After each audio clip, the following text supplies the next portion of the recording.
जय भीम मित्रांनो, राहुल कुमार आपलं सर्वांचं स्वागत करतो बहुजन संघटक या यूट्यूब आणि फेसबुक चॅनलवर। मित्रांनो, मी आज एक विशेष मुलाखत घेत आहे आणि या विशेष मुलाखतीचं कारणही फार विशेष आहे। महाराष्ट्राच्या संपूर्ण इतिहासामध्ये एका अशा महापुरुषाचा पुतळा बांधण्याचं काम, त्याचं अनावरणाचं काम हे आमचे मित्र प्राचार्य सुनील वाकेकर यांनी केला आहे। तो महापुरुष म्हणजे ई.व्ही. पेरियार रामासामी नायकर। मित्रांनो, बऱ्याच लोकांना हे नाव नवीन असेल, कदाचित त्यांनी या महापुरुषाचं नाव ऐकलं सुद्धा नसेल, परंतु मान्यवर कांशीराम साहेबांच्या चळवळीमध्ये ज्या ज्या लोकांनी काम केलं त्या प्रत्येक माणसाला ई.व्ही. पेरियार रामासामी नायकर यांचं नाव प्रकर्षाने माहीत आहे। नव्हे तर त्यांनी दक्षिणेमध्ये चालवलेली पूर्ण चळवळ सुद्धा माहिती आहे। परंतु महाराष्ट्राच्या अगदी बाजूला असलेलं तामिळनाडू आणि या तामिळनाडूतून येणारे ई.व्ही. पेरियार रामासामी नायकर यांचं कार्यकर्तृत्व महाराष्ट्राला तेवढंसं समजलं नाही। ज्याप्रमाणे महात्मा फुले प्रखर, कट्टर आणि बहुजनवाद मांडणारे होते, त्याच पद्धतीनं ई.व्ही. पेरियार रामासामी नायकर हे सुद्धा त्या काळामध्ये महात्मा फुलेंचे वंशज म्हणून महात्मा फुले सारखेच ब्राह्मणेतर चळवळीचे अधिष्ठान असलेले महत्वाचे नेतृत्व होते। त्यांनी दक्षिणेमध्ये, विशेषतः तामिळनाडूमध्ये ही जी ब्राह्मणेतर चळवळ आहे ती मजबूतच नाही तर ती दिमागात जिंकवण्याचं काम सुद्धा त्यांनी केलं। आणि म्हणून आज जे आपण दक्षिणेमध्ये म्हणजे तामिळनाडूच्या राजकारणामध्ये जे दोन पक्ष आपण बघतो, डीएमके आणि AIADMK, हे दोन्ही पक्ष हे एवढेच नव्हे तर अनेक छोटे मोठे फ्रॅक्शन, MDMK, DMK वगैरे वगैरे असे त्याच्यामधले बरेच फ्रॅक्शन हे सुद्धा ई.व्ही. पेरियार रामासामी नायकर यांच्या चळवळीचं योगदान आणि त्यांच्या चळवळीच्या योगदानामुळेच ते निर्माण झालेले पक्ष आहेत। आज सत्तेत असलेला DMK पक्ष आणि विरोधात असलेला AIADMK पक्ष हे दोन्ही सुद्धा ब्राह्मणेतर राजकारणाचं, ब्राह्मणेतर सांस्कृतिक परंपरेला पुढे नेणारं राजकारण करतात। आणि या महत्वपूर्ण महापुरुषाच्या पुतळ्याचं अनावरण हे 1 तारखेला आयोजित करण्यात आलेलं आहे। आमचे मित्र प्राचार्य सुनील वाकेकर सर यांनी हा पुतळा बांधला आणि त्याचा अनावरणाचा काम आपण करणार आहोत। आज पुतळ्याचं राजकारण आपण सगळीकडे बघत आहोत, काय पद्धतीने चालू आहे। छत्रपती शिवाजी महाराज यांचा पुतळा हा पडला आणि एकीकडे आपण दुसऱ्या महापुरुषाचा पुतळा बांधत आहोत, त्याचं अनावरण करत आहोत। हा एक निव्वळ योगायोगच नाही तर छत्रपती शिवाजी महाराजांच्याच परंपरेतला हा महापुरुष आज आपण औरंगाबाद सारख्या म्हणजे छत्रपती संभाजीनगर सारख्या शहरामध्ये आपण स्थापित करत आहोत, त्याचं अनावरण करत आहोत। ही मोठी आनंदाची आणि गौरवाची बाब आहे की पहिल्यांदा महाराष्ट्रात हे करण्याचं काम कोणीतरी करत आहे आणि हे काम आमचे मित्र सुनील वाकेकर करत आहेत। यापेक्षा आनंदाची गोष्ट काय असेल तर माझ्यासोबत प्राचार्य सुनील वाकेकर, जे गेल्या अनेक वर्षापासून, साधारणतः 30 वर्षापासून त्याहीपेक्षा जास्त हे चळवळीत, फुले शाहू आंबेडकरी चळवळीत काम करत आहेत। आता असं म्हणावं लागेल की यासोबत फुले शाहू पेरियार आंबेडकर चळवळ या चळवळीसोबत ते आहेत आणि बहुजनवाद प्रस्थापित व्हावा, विकसित व्हावा आणि तो स्थापित व्हावा यासाठी ते सातत्यानं प्रयत्नशील असतात। आणि म्हणूनच प्राचार्य सुनील वाकेकरांनी हा जो महापुरुष आहेत ई.व्ही. पेरियार रामासामी नायकर यांचा पुतळा स्थापित करण्याचे कदाचित ठरवले असेल। आपण त्यांच्या मनोगतातून त्यांची संपूर्ण माहिती जाणूनच घेऊ। तर मी या ठिकाणी स्वागत करतो प्राचार्य सुनील वाकेकर यांचं, जे संस्थापक अध्यक्ष आहेत मानव विकास आणि पुनर्निर्माण संशोधन संस्था औरंगाबाद, आताचं छत्रपती संभाजीनगर। मी त्यांचं स्वागत करतो आणि सरांना या निमित्ताने खूप खूप साऱ्या शुभकामना देतो की त्यांनी महाराष्ट्रामध्ये हा पहिला पुतळा अनावरण करण्याचं काम त्यांनी मोठ्या जिकिरीनं घेतलेलं आहे। काय भावना आहेत सर पहिल्या तुमच्या या बाबतीतल्या? सर सप्रेम जय भीम, नमो बुद्धाय। राहुल जी, मुळात पेरियार रामास्वामी नायकर किंवा पेरियार रामासामी यांचा पुतळा का, असा आपण जो प्रश्न निर्माण केला, याच्या मागचं कारण असं आहे, मागच्या अनेक वर्षापासून म्हणजे साधारणपणे मोदीजी यांचं सरकार आल्यापासून 2 टर्म झाल्या, त्यानंतरच्या शेवटच्या वर्षामध्ये संपूर्ण देशभर एकच चाललं होतं की अबकी बार 400 पार. आणि 1925 ला RSS स्थापन झालं, ते 2025 ला 100 वर्ष पूर्ण करत. आणि मग त्यावेळेला आम्ही हिंदू राष्ट्र बनवणार आहोत, संघाचं मनुस्मृतीचं राज्य आणणार आहोत, अशा पद्धतीच्या वल्गना भाजपा आणि भाजपा पुरस्कृत लोक किंवा भाजपाला अपेक्षित असलेले जे जे लोक आहेत, संघाच्या अनुकूल असलेले लोक, यांनी प्रोपोगंडा मागच्या 1 वर्षभर जोरदार केला. आणि माझ्यासारख्या आंबेडकरवाद्या व्यक्तींना, समतावादी व्यक्तींना किंवा जे जे या राज्यात आणि देशातल्या लोकांना ज्यांना असं वाटतं की इथं संविधानाचं राज्य असावं, समतेचं राज्य असावं, त्यासाठी आमच्या अनेक महापुरुषांनी इतिहासामध्ये स्वतःला गाडून घेतलं, संपले आणि इतिहास निर्माण करून कुठल्या हालतीत हिंदू राष्ट्र होणार नाही किंवा समतेचं राज्य राहील, न्यायबंधुता राहील, जातीय भावना कमी होईल किंवा संपूर्ण संपून जातील, या विचारावर काम करणाऱ्या लोकांचा पराभव होतो की काय. किंबहुना जर आम्ही हरलो, म्हणजेच 1925 ला अबकी बार 400 या पद्धतीने जर 400 पार भाजपाच्या सीट आले असते, तर मला असं वाटतं 1925 ला सुरुवात केलेल्या संघाला 2025 ला 100 वर्ष होऊन बरोबर त्यांनी हिंदू राष्ट्र घोषित करून मनुस्मृती लागू केली असते, अशी भीती माझ्याही मनात होती. मग अशा वेळेला आंबेडकरवादी किंवा जे जे लोक समतावादी आहेत, मानवतावादी आहेत, अशा लोकांनी कुठलं शस्त्र घेऊन लढलं पाहिजे, काय केलं पाहिजे, कुठले महापुरुष आहे. तर आम्हाला फुले शाहू आंबेडकर आहेत, याच्यात काही शंका नाही. मात्र फुले शाहू आंबेडकरांच्या व्यतिरिक्त प्रखर राष्ट्रवाद व प्रखर धर्मद्वेष, कारण धर्मद्वेष जर कोणी वाढवणार असेल, या धर्मद्वेषाच्या विरोधात समतेचा प्रचंड कोण आहे, जो सामना करू शकतो, कोण लढू शकतो, कुणाचे विचार हे लढू शकतात, आणि एका प्रकारची धारदार तीक्ष्ण धार असलेले व्यक्ती कोण आहे की ज्याच्या विचारामुळे संघ व संघवादी किंवा विषमतावादी लोकांचा पराभव करू शकतो, असं कुठलं शस्त्र घेऊन आम्ही लढलो पाहिजे, हे असं विचार करत असताना मला पेरियार EV रामस्वामी यांचा आदर्श वाटला. आणि ज्यांनी हिंदू धर्म किंवा विषमता धर्म, धर्म हे थोतांड आहे, धर्म हे लोक ज्यांच्या डोक्यात विषमता आहे, ज्यांच्या डोक्यात वाईट प्रवृत्ती, विषमता आहे, अशा लोकांच्या येते आणि हे नष्ट झालं पाहिजे असा विचार करणारे पेरियार रामस्वामी. म्हणून मी याची उभारणी करण्याचं काम मागच्या 7-8 महिन्यापूर्वी केलं, अतिशय गोपनीय पद्धतीनं. मला माहिती आहे की पेरियार रामस्वामी नायकर यांचा पुतळा उभारणे म्हणजे एका प्रकारचं संघ व भाजपाला आव्हान देणे, की जे त्यांना आवडत नाही. म्हणून गोपनीय पद्धतीने हा पुतळा उभा करून मी कॉलेजच्या प्रांगणामध्ये, वाळूज येथील महाराष्ट्र कॉलेजच्या प्रांगणामध्ये हा पुतळा उभा केलाय आणि येत्या 1 सप्टेंबरला त्याचं मी उद्घाटन करतोय. आपण फार महत्वाची माहिती या निमित्तानं दिलेली आहे की हा पुतळा आपण अतिशय 6 महिन्याच्या अथक मेहनतीनंतर आणि गोपनीयतेने हा तुम्ही पुतळा बांधलेला आहे. ही तुमची स्वतःची जागा आहे, तुमचं स्वतःचं कॉलेज आहे, त्यामुळे कुणाचाही आक्षेप घेण्याचा संबंध येत नाही. परंतु या पद्धतीनं हा महापुरुष निवडताना तुम्ही जी तुमची पार्श्वभूमी मांडली ती फार महत्वाची आहे, कारण आजही आपण त्याच पार्श्वभूमीशी लढत आहोत. अजूनही ती पार्श्वभूमी संपूर्णपणे संपली असं म्हणता येणार नाही. अजूनही आपल्या समोर धोक्याच्या घंटा ह्या आहेतच. त्याचा SC ST वर्गीकरण हा त्याचं हाताचं ताजं उदाहरण आहे.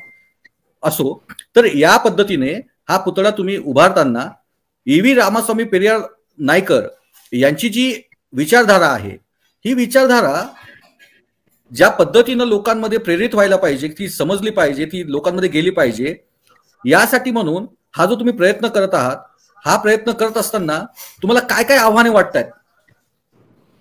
सर, सर्वप्रथम मी 1 सप्टेंबर तारीख निवडली, याच्या मागचंच कारण असं आहे सर की 1 सप्टेंबर ही पेरियार ललय सिंग यांची जयंतीची तारीख आहे. पेरियार ललय सिंगच्या बाबतीत मी तुम्हाला सांगतो की पेरियार ललय सिंग ही कानपूर उत्तर प्रदेश इथले पेरियार ज्यांना मानले जातं. खरं तर पेरियार रामस्वामी यांच्या पुस्तकाची सच्ची रामायण या पुस्तकाचं त्यांनी ट्रान्सलेशन केलं. या व्यतिरिक्त अनेक जाती व्यवस्थेवर प्रहार केले आणि म्हणून 1 सप्टेंबर ही तारीख पेरियार ललय सिंग यांची जयंती तारीख मी यासाठी निवडली की उत्तरेचे पेरियार आणि दक्षिणेचे पेरियार रामस्वामी ज्यांच्या पुतळ्याचे उद्घाटन आहे पुण्याच्या भूमीवर डॉक्टर बाबासाहेब आंबेडकरांचं. म्हणजे मला हे सांगायचं याच्यामधून की आमच्या समोर आता केवळ एका राज्याचा प्रश्न नाही सर, उत्तर आणि दक्षिण आणि मध्य या सगळ्या लोकांनी एकत्र व्हावं या प्रत्येक महापुरुषांना हे वाटत होतं. मग प्रत्येक महापुरुष वेगळ्या राज्याने वाटून घेतले किंवा जातीने वाटून घेतले.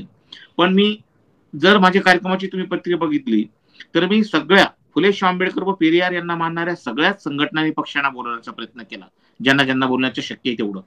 आणि भारतातील सगळ्या राज्यातील जे जे लोक सुधारणावादी आहेत, ज्या ज्या राज्यामध्ये जाती व्यवस्थे व धर्म व्यवस्थेच्या विरुद्ध दंड ठोपटले गेले, असे पेरियार एकत्र करून हे जे आव्हान आहे जाती व्यवस्थेचं, धर्माचं, कर्मकांडाचं, अंधश्रद्धेचं व वर्ण व्यवस्थेचं, हे सगळं वर्ण व्यवस्थेचं आव्हान धुडकवण्यासाठी एकटा सुनील वाकेकर काहीच करू शकत नाही किंवा एखाद्या राज्य शकत नाही. म्हणूनच मी उत्तर, दक्षिण, मध्य या सगळ्या लोकांना निमंत्रित करण्याचा प्रयत्न केला. मला आपल्याला सांगायला आवडेल राहुलजी की मी झारखंडचे मुख्यमंत्री सन्माननीय हेमंत सोरेनजी यांना पण बोलवलं होतं. मात्र हेमंत सोरेनजी यांच्या पक्षामध्ये काही कारणास्तव फूट झाल्यामुळं त्यांनी मला सांगितलं की मला येण्यास आता काही अडचणी आहेत. एवढंच काय, तामिळनाडूचे मुख्यमंत्री स्टॅलिनजी यांच्याशी माझा संपर्क खूप उशिरा झाला. संपर्क करता करता नाकी नऊ आले. म्हणजे ज्या विचारावर, म्हणजे पेरियारजी यांच्या विचारावर तामिळनाडूची सरकार स्टॅलिन आहे यांना पण मी बोलण्याचा प्रयत्न केला. आणि हैदराबाद, तामिळनाडू, उत्तर प्रदेश, दिल्ली, बिहार इथल्या सगळ्याच राज्याला एकत्र करण्याचा, जेवढ्या जेवढ्या लोकांना एकत्र करण्याचं काम करता येईल SC ST OBC घेऊन एवढा करण्याचा मी प्रयत्न केला. कारण यांना एकत्र आणणे आणि एका विचारानं, केवळ एक धर्म किंवा जाती व्यवस्था म्हणून नाही तर आम्ही मनूच्या विरोधात लढण्यासाठी सगळं एकत्र राहावे हा संदेश देणं, हाच मोठा माझ्या समोर आव्हान होतं आणि हा आव्हान पेलण्यासाठी मी प्रयत्न करत आहे. नक्कीच सर, जो व्यक्ती चळवळीतून आलेला असतो ना त्यालाच हे क्रांतिकारी विचार शोभतात आणि तोच व्यक्ती हा क्रांतिकारी विचार आपल्या कृतीतून करू शकतो. ज्या पद्धतीनं तुम्ही ही पार्श्वभूमी सांगितली त्यातून एक अधोरेखित होते की तुम्हाला ज्या पद्धतीनं या मोदी आणि त्यांच्या सरकाराकडून जे प्रतीक निर्माण केले जात आहेत लोकांना संभ्रमित करण्यासाठी, त्या प्रतीकांविरोधात आपल्याला अशा पद्धतीचे प्रतीक पुढे आणणं गरजेचं आहे. आणि हे प्रतीक खऱ्या अर्थानं त्या आपली प्रेरणा बनतील, आपली ताकद बनतील आणि त्या ताकदीच्या भरोशावर आपण हे समाजाला समजवू शकू. अर्थातच फुले शाहू आंबेडकरांची जी परंपरा आहे या परंपरेतला हा एक महत्वाचा महापुरुष आहे.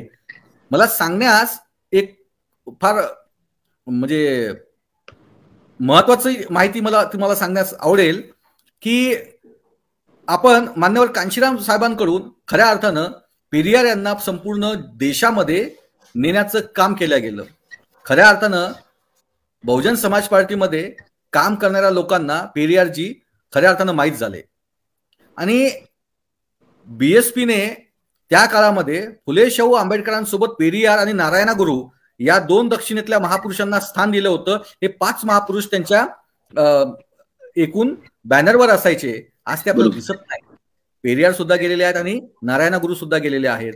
तर पेरियारला ज्या ठिकाणी कांशीराम साहेबांच्या चळवळीतून आलेले लोक आज स्वीकारण्यास भीत आहेत आणि अशा पद्धतीनं आपण पेरियार यांना स्वीकारत आहेत. काय हा डिफरन्स तुम्हाला दिसतोय? राहुलजी, अतिशय मार्मिक प्रश्न तुम्ही विचारला की पेरियारजी यांचे विचार जवळजवळ लोप पावत चालले किंवा लोक आता वाचत नाही. त्याच्या मागचं कारण असे की संघानं ज्या पद्धतीने दहशत घातली. पेरियार रामस्वामी यांनी खरं तर 1944ला पुस्तक लिहिलं सर, सच्ची रामायण, इंग्लिशमध्ये. आणि याचं ट्रान्सलेशन त्यानंतर सुमारे 1959ला ललित सिंग यांनी केलं उत्तर प्रदेशमध्ये, हिंदीमध्ये. शॉकिंग गोष्ट आहे की 1944ला ज्यावेळेस स्वातंत्र्यामध्ये म्हणजे भारत स्वातंत्र्य पूर्ण झाला नव्हतं किंवा स्वातंत्र्य नव्हता त्यावेळेस पुस्तकावर कुठली बंदी आली नाही. पण ललित सिंग यांनी जसं ट्रान्सलेशन केलं सच्ची रामायण या नावाने, लोकांना कळायला लागलं सच्ची रामायण काय. आणि सच्ची रामायण वर तिथल्या सरकारने, तत्कालीन जे सरकार आहे उत्तर प्रदेशचं, याच्यावर बंदी आणली. बंदी आणल्यानंतर ललित सिंगजी यांनी कोर्टामध्ये दाखल केला दावा आणि हायकोर्ट आणि सुप्रीम कोर्टानेही ललितसिंग यादवच्या बाजूने निकाल दिला. आणि राहुलजी, खास गोष्ट अशी आहे की कोर्टाने सांगितलं की हे त्या त्या महापुरुषांचे त्यांचे विचार आहे आणि दक्षिणेच्या लोकांची भावना अशी आहे की त्यांना राक्षस संबोधलं गेलं किंवा त्यांना वाईट पद्धतीने रामायणामध्ये जर संबोधलं गेलं असेल आणि त्यांची तशी भावना आहे तर त्यांना त्यांचे विचार मांडू द्या, त्यांचा तो हक्काधिकार आहे, हे तेव्हाचं कोर्ट म्हणतं. तर इतकी दहशत होती की मान्यवर कांशीराम साहेबांनी ज्यावेळेस सरकार 1995 म्हणजे सुप्रीम कोर्टाने निकाल दिला ललितसिंग यादव यांच्या बाजूने, तरी सुद्धा सरकारने 72-73 पासून ते 95 पर्यंत पुस्तकाचे वितरण होऊ दिलं नाही. मग कांशीरामजीची सरकार आली बीजेपीच्या सपोर्टवर. त्यावेळेला कांशीरामजी यांनी या पुस्तकावरील बंदी हटवली. मात्र भाजपाने या पुस्तकावरची बंदी काढल्यामुळे भाजपाने बीएसपीचा पाठिंबा काढून घेतला. म्हणजे ह्या पुस्तकाला किंवा मान्यवर कांशीराम यांनी जे पेरियारच्या पुस्तकावरची बंदी हटवली, म्हणजे पेरियारच्या पुस्तकात जी जादू आहे, जी पॉवर आहे, ती एवढी पॉवर आहे की इथली सत्ता, इथलं धर्मवेडे लोक, इथला धर्म, इथली जाती व्यवस्था नष्ट होऊ शकते. म्हणून पेरियारची विचारधारा मेली पाहिजे, पेरियार संपले पाहिजे, याच्यासाठी खास ब्राह्मणी व्यवस्थेनं व भाजपाने प्रयत्न केले. आणि म्हणून आजही आपण बघतो असेल की नंतरच्या काळामध्ये पेरियारचे विचार, पेरियारचे स्टॅच्यू हे दाबल्या गेले आणि पेरियार कसा संपेल यासाठी भाजपाने संघाने काम केलं. पण मला सांगायला आनंद होतो की जितकं दाबल्या जाईल तितकं कुठल्या ना कुठल्या राज्यात कोणी ना कोणी ते सुरुवात करणं गरजेचं होतं. आणि म्हणून मी असा विचार केला की काय व्हायचे ते होईल, पण मान्यवर कांशीराम यांनी जो धडा, जो पाढा, जी गोष्ट सुरू केली त्याच्यात खंड न पडता बहुजन विचारवादी किंवा समतावादी विचार जर आणायचे असेल तर पेरियार यांचे विचार व कार्य पुढे गेले पाहिजे. आणि महाराष्ट्रच नाही तर संपूर्ण भारतभर पेरियार यांच्या विचाराची आज काळानुसार गरज आहे, ती वाढली पाहिजे. म्हणून महाराष्ट्रातील हा पहिला पुतळा पेरियारजी यांचा 1 तारखेला 1 सप्टेंबरला आपण या देशासाठी अर्पण करतोय, राज्यासाठी अर्पण करतोय सर. ही अतिशय गौरवाची बाब आहे सर. आणि एकूणच काय आहे की पेरियार विषयी जेवढं बोलावं तेवढं कमी आहे. कारण पेरियार हा संपूर्ण द्रविड संस्कृती मांडणारा, पेरियार हा पूर्णपणे ब्राह्मणेतर चळवळ मांडणारा, पेरियार हा तुम्हाला या सांस्कृतिक राजकारणातून सत्तेत बसवणारा, पेरियार तुम्हाला समाजामध्ये मोठं स्थान निर्माण करणारा, स्वाभिमान निर्माण करणारा, आणि पेरियार सर्वार्थानं तुमच्या संपूर्ण जीवनाला यशाकडे नेणारा, ब्राह्मण विरहित, मनुवाद विरहित आणि परंपरा ज्या काही रूढी असतील, या सगळ्या अंधश्रद्धा असतील, यातून बाहेर काढून तुम्हाला एक प्रकारे नास्तिक म्हणण्यापेक्षा एक सर्वांगानं माणुसकीयुक्त जीवन जगण्यासाठी प्रेरित करणारा महापुरुष आहे. त्यामुळे जसं जसं लोक पेरियार समजून घेत जातील, जसं जसं पेरियार यांचं जीवनचरित्र आणि चारित्र्य हे लोक समजून घेतील, तसं तसं पेरियार किती महत्वाचा व्यक्तिमत्व आहे, किती महत्वाचा महापुरुष आहे याची जाणीव नक्कीच होईल. या पुतळ्याने मी एक सांगू इच्छितो की महाराष्ट्राच्या राजकारणाला वेगळी कलाटणी येण्याची शक्यता आहे. महाराष्ट्राच्या राजकारणामध्येच नव्हे तर देशाच्या राजकारणामध्ये खऱ्या अर्थानं पेरियार यांना म्हणजे उत्तर प्रदेश नंतर पहिल्यांदाच मला असं वाटतं की मला माहित नाही की भारताच्या कोणत्या कोणत्या कोपऱ्यामध्ये पेरियार यांचे पुतळे आहे. मला एवढंच आठवते की उत्तर प्रदेशमध्ये काही पुतळे असतील तर असतील किंवा तेही काढले असतील तर माहित नाही, मला त्याबद्दल जाणीव नाही. राहुलजी तुम्हाला डिस्टर्ब करतोय की बहनजी यांनी जे गार्डन उभं केलं होतं लखनौ पार्क, तिथे सुद्धा पेरियारच्या पुतळ्याला विरोध झाला आणि उत्तर प्रदेशमध्ये नाही, तामिळनाडूच्या बाहेर कुठेही पेरियार यांचा पुतळा नाही. तामिळनाडूच्या बाहेर भारतातला हा पहिला पुतळा आहे. म्हणजे हा महाराष्ट्रातलाच पहिला पुतळा नाही आहे. तर या निमित्ताने ही अशी माहिती येते आपल्याला पुढे की तामिळनाडू बाहेर पहिल्यांदा जो कुठे पुतळा बनतोय, कारण जिथे बांधला होता तिथे तर काढण्यात आला. त्यामुळे खऱ्या अर्थानं महाराष्ट्रामध्ये सुद्धा, महाराष्ट्र हा एकमेव म्हणजे मला आश्चर्य म्हणण्यापेक्षा मला ही एक गौरवास्पद गोष्ट वाटते की महाराष्ट्रामध्ये हा पुतळा बनतोय. म्हणजे हाच महाराष्ट्र आहे जो फुले शाहू आंबेडकरांच्या वैचारिक क्रांतीला अग्रेसर ठेवणारा आणि त्याच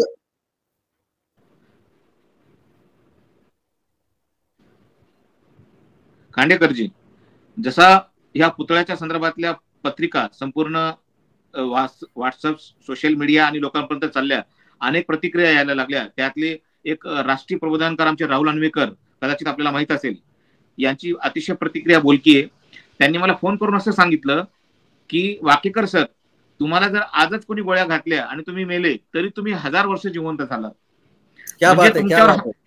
म्हणजे तुमच्यावर हल्ले होऊ शकतात, तुमच्यावर संघवादी लोक मारू शकतात, तुम्हाला अडी अडचणी आणू शकतात, कारण बांशीरामला त्रास दिला तो तुम्ही की स्पेड की मुली. पण राहुल भाई जिंदाबाद, बहुत अच्छी बात की आहे. आणि विशेष म्हणजे सर, मी सध्या राष्ट्रवादी काँग्रेस पार्टी शरद पवार गटामध्ये काम करतोय. अनेक मित्रांनी सांगितलं असं जर केलं तर तुम्हाला राष्ट्रवादी हकालपट्टी करेल. मी म्हणलं राष्ट्रवादी खरंच पुरोगामी आहे का हे सिद्ध होईल. क्या बात. आणि मी फुले शाहू आंबेडकर पेरियार यांच्या विचाराचा कार्यकर्ता आहे. मी कुठल्याही पक्षाचा पेड वर्कर नाही. म्हणून माझ्यासाठी ही विचारधारा, समता, न्यायवादी, महामानव महत्वाचे आहेत. कुठलाही पक्ष नाही. पक्ष हे राजकीय भूमिका स्वीकारलेली तत्कालीन किंवा तात्पुरती गोष्ट असते, एक प्रासंगिक कारण म्हणता येईल त्याला कदाचित. मात्र सामाजिक न्याय भूमिका, ज्या पद्धतीने पेरियारजी यांनी आत्मसन्मान आंदोलन उभं केलं, टिळक आंदोलन चालवायचा अधिकार आहे, त्यावेळेला पेरियारजी असे म्हणायचे स्वराज्य नाही, तर ते म्हणायचे आत्मसम्मान हमारा जन्मसिद्ध अधिकार है, हमें हमारा सेल्फ रिस्पेक्ट चाहिए और इसकी वजह से ही हम हमारे आर्थिक, सामाजिक, धार्मिक और स्वतंत्रवादी जीना जी सकते हैं. सिर्फ स्वराज्य से कुछ नहीं हो सकता. म्हणून आम्ही पेरियारला मानणारे आहोत.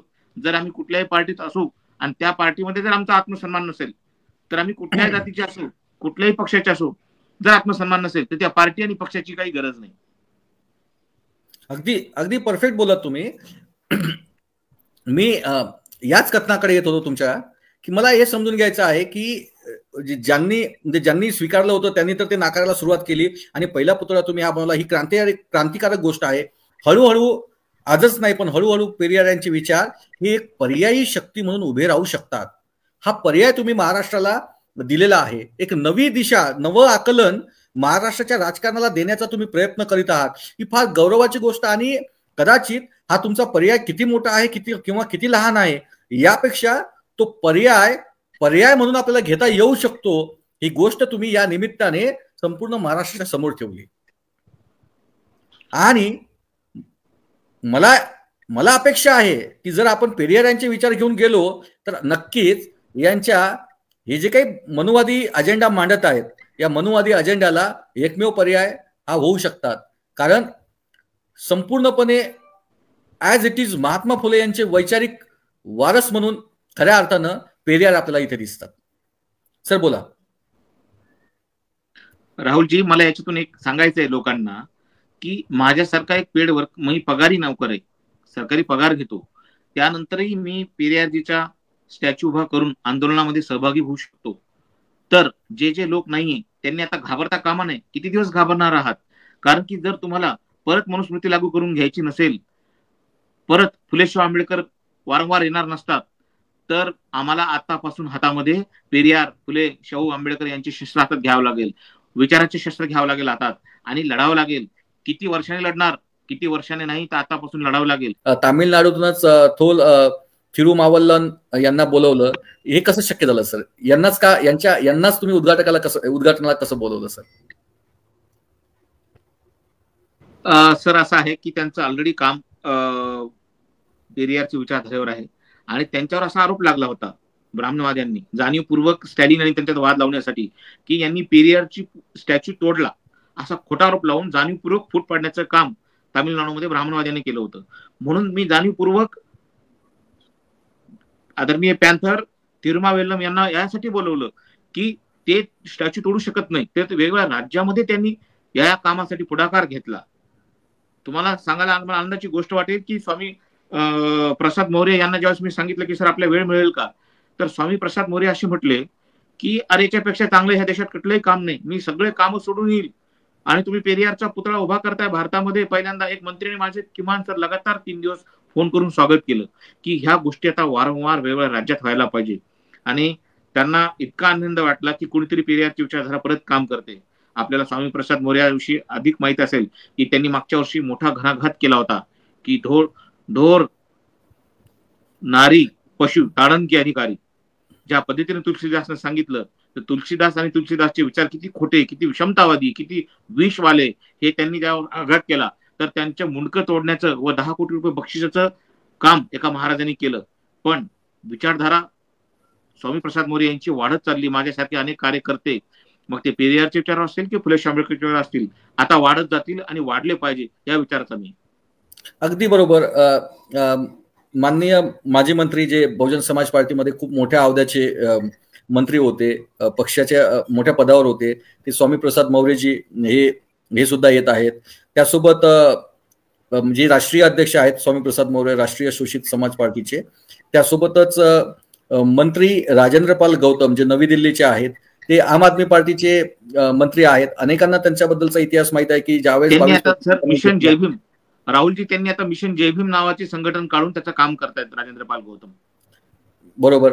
तर राजेंद्र पालजी गौतम यांना म्हणजे महाराष्ट्रातील नव्हे तर भारतातील प्रत्येक माणूस ओळखतो. त्यांच्यावर ज्या बीजेपी सरकारने त्यांच्यावर ज्या केसेस टाकल्या होत्या कशाबद्दल, तर त्यांनी ज्यावेळी धर्मांतर घडवलं दिल्लीमध्ये, तर त्यांनी 22 प्रतिज्ञा घेतल्या होत्या. आणि 22 प्रतिज्ञा घेतल्यामुळे, आता 22 प्रतिज्ञा काय आहे हे सांगायची गरज नाही या ठिकाणी. आपले जे वाचक जे प्रेक्षक आहेत ते समजदार आहेत. तर 22 प्रतिज्ञा घेतल्यामुळे या माणसावर गुन्हा दाखल केलेला आहे. यावरून तुम्ही समजून घ्या की देश कोणत्या दिशेने चाललेला आहे. आणि या देशाला आव्हान करण्याचं काम प्राचार्य सुनील वाकेकरांनी आपल्या शिरावर घेतलेलं दिसतंय. आणि म्हणून त्यांनी या विचारधारेचा अग्रगण्य जो नायक आहे, त्या नायकाचा जो पुतळा आहे तो त्याचं अनावरण करण्याचं, त्याचा पुतळा बांधण्याचं एक काम त्यांनी घेतलेलं आहे. त्यामुळे त्यांच्या कार्याला नक्कीच आम्ही हजारदा सलाम करू. कारण हे शक्यच नाही, महाराष्ट्रामध्ये हे होणं पॉसिबलच नाही आहे. जे तुम्ही करतात हा इतिहास आहे. हा इतिहास लाखो वर्ष, हजारो वर्ष हा इतिहास लोक म्हणजे आम्ही जसं सांगतो की ही घटना आमच्या समोर झाली होती, तसं ही घटना आम्ही सांगू की ही आमच्या डोळ्यादेखत झालेली घटना आहे. महाराष्ट्रामध्ये पहिला जो पुतळा आहे हा स्वामी म्हणजे पेरियार रामास्वामी नायकर यांचा प्राचार्य सुनील वाकेकर यांनी स्वतःच्या जागेत स्वखर्चाने बसवला.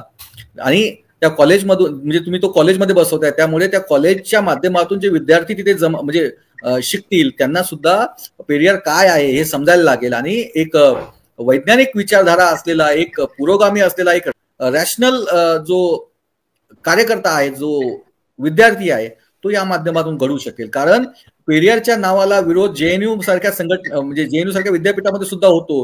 तिथे तुम्ही तुमच्या शाळेमध्ये, कॉलेजमध्येच हा पुतळा बांधता, ही फार फार ऐतिहासिक बाब आहे, याला शब्द नाही आहेत सर.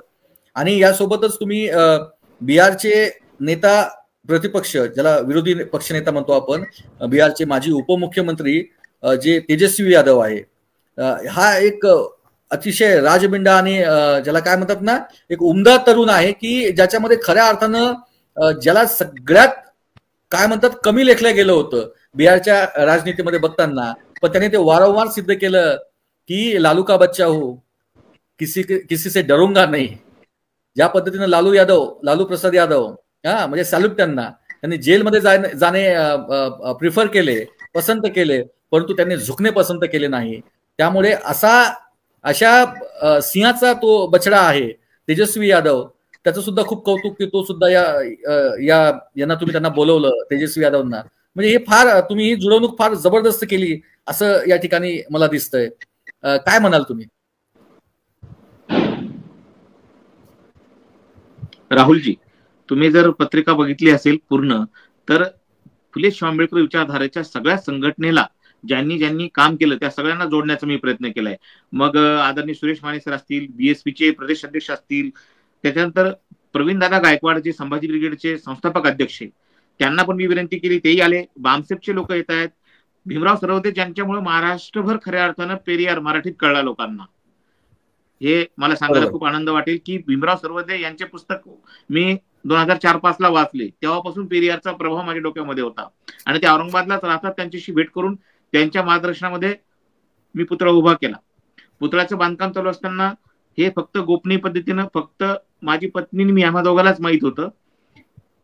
त्याच्या चेहऱ्यामध्ये काही बदल आहे का, कसा असला पाहिजे, किंवा कसा लुक आहे त्यांचा, या संदर्भात थोडंफार बदल करण्यासाठी चर्चा करताना इतर कोणाला मी सोबत घेतलं नाही.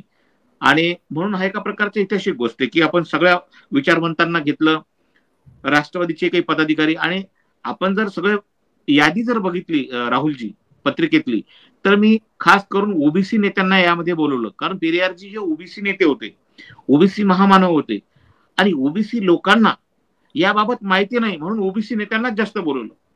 पेरियारजी यांना युनेस्कोने 1970 मध्ये एशियाचा सुकरात किंवा सॉक्रेटिस मानलेलं आहे.